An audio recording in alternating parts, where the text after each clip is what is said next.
Söyle söyle, utanma.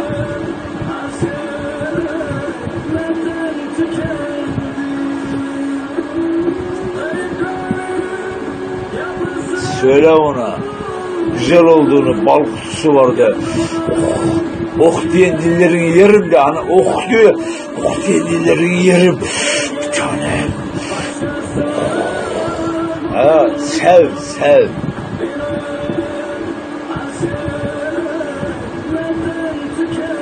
Bir de kadına emir ver, domal de. Çok hoşuna gider. Kadına emir et. Emir ver ona.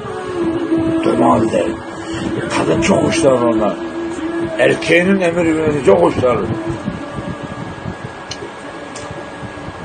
Bu çocuk nasıl meşhur?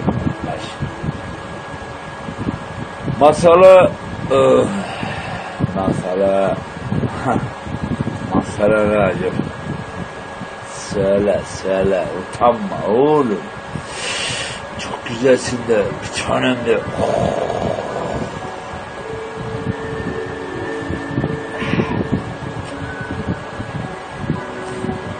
Ama erkekler vardır. Erkektir ama bunlar.